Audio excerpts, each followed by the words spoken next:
over. Yeah, and they did wonderful. The thistles. Yeah, nothing else. They'd break loose in the wintertime when they get dry and brittle, and the wind would come along and pick them up, and they go bouncing across the fields, and the fences would stop them, you know, and then they'd go right over top of the fence, and then the soil was so dry that the wind picked up the soil and blew it into the thistles. Pretty soon, they'd build up to where the posts were only that high above that was the ground. The cattle could walk right up over top of them. So there wasn't any rain or anything, or what? It didn't rain. How long did it not rain? Well, they first really dry when it was in 1931. They had been getting dry before that, but that was really a drought. Nothing then. So no crops. Well, we couldn't raise any grain, so we couldn't raise any hogs. So that went out of business. Well, then once in a while we'd get a little moisture enough to maybe raise a little crop. Not very much. And I think in 35 we had a little crop. And then 36 was nothing. 37 a little better. 38 got a little bit better.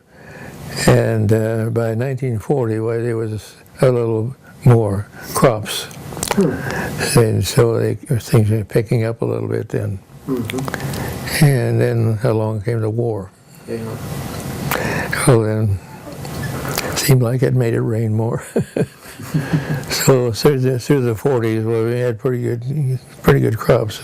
So now you in 39, could you tell your story of coming out here? I moved out to Washington, Seattle. Well, how'd you get out here then? I caught a ride with the neighbors. They were going out and working on a plywood mill. They were co-op owners in a plywood mill at Anacortes. And they were working out their shares there by working on the mill, building it. And I think there were 3 brothers there that went out together. And I caught a ride with one of them for $15 out to Seattle. Well, that took a lot of my money. I only had $45. I saved that much in 6 years. So, well, I had to borrow $15 from my sister. She'd been working in a bank, so she had money. Yeah, and that was Lois, right? Lois. Yeah. So anyway, then my friend Grace lived out here in Salem. So when I accumulated enough money to buy a bus ticket, I came down to see her. And because they had moved out of here in 37. Oh, okay. They dried out back there.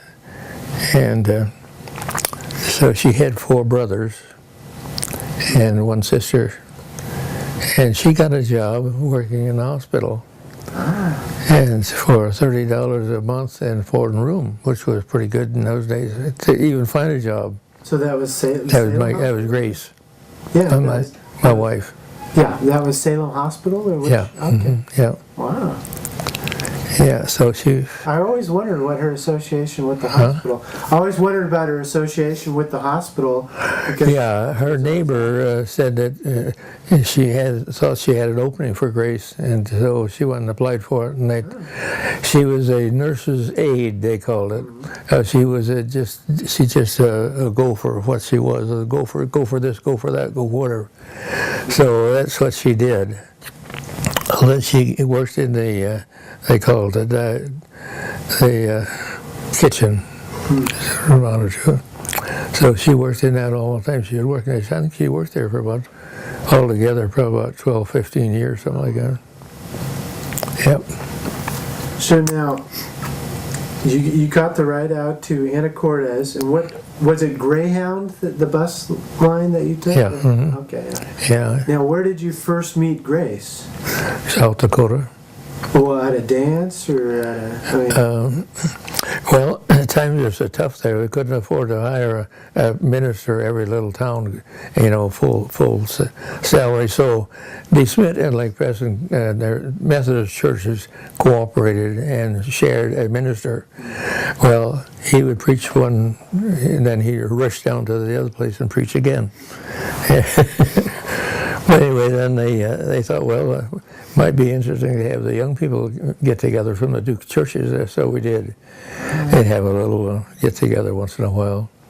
So anyway, they had a little party down at Lake Preston one evening. I happened to meet Grace that night.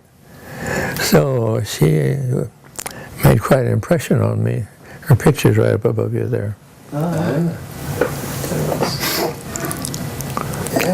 So when was this taken? This was 50 years after we got married. Oh, yeah. The 50th wedding anniversary. Yeah.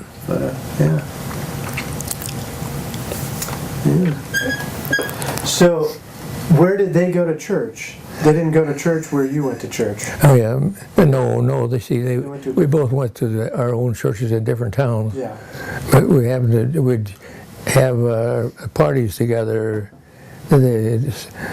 Anyway, the De Smet kids came down to Lake Preston there one evening, so that's where I happened to meet her. Yeah. Anyway, that went on. Then for what they moved out. I didn't have any way to get out here to South Dakota. I mean, from there, I didn't have any money. Mm-hmm. So I jumped at that chance to get out here for $15. Yeah. Well, what did you, saving up that $45, what did you do to save that money? To make the money? To make the money. Yeah. I worked for my uncle once in a while, about once a year. And who's that? His name was Clarence Elson. He lived across the road there, and anyway, his wife was my father's sister. Yeah. And so Cassie? they came from Iowa originally, and they would go back once a year to visit down in Iowa. And so I would work taking care of their farm there while they were gone. Milk the cow and feed the livestock and stuff. And so then he'd give me about $10 for my work for a couple of weeks. Mm-hmm. So you saved that over 6 years, you said? Mm-hmm. That was 6 years of savings? Or? Yeah, I saved that much. Mm-hmm. Yeah. I saved $45 in 6 years. Yeah. So what kind of car did those guys have that brought you out here? Oh, they had, I think they had a Buick, a little 4-cylinder touring Buick. What was the ride like? Hmm? What was the ride like out here? Ride? Yeah, in the car? Well, it was, I don't know, I just remember it was a 4-cylinder little Buick. Was it, what were the roads like? Was it bumpy? And they were whatever you happen to encounter. all dirt. Yeah. No gravel. Okay. Once in a while, near the city is why they gravel out a little ways there. I remember once we were going to Huron to the fair, at State Fair, and that was 40 miles. And it had rained and the roads were terribly muddy, and the cars weren't going very fast, just creeping along in low. And once in a while would be a car coming the other way. We'd meet a car. Most of the cars were going to the fair. Once in a while would be one coming this way. Everybody would stop it and say, "How far to the gravel?" They would gravel out about 5 miles out of town, all ways, to help the people get to town to shop. Anyway, they'd say about 5 miles. And they'd encourage people to keep on going. Yeah. Yeah, that was fun. Getting stuck, putting on chains. So now, what did you guys stop along the way, or where did you stay? Did you camp? On your way out to Anacortes? Oh, from here to, you mean from South Dakota? From South Dakota? Oh, yeah. Yeah, they stopped, I think, in Sheridan, Wyoming, Okay. and also in someplace in Washington there. And anyway, I think we traveled 3 days coming out. And where did you get gas along the way? Well, they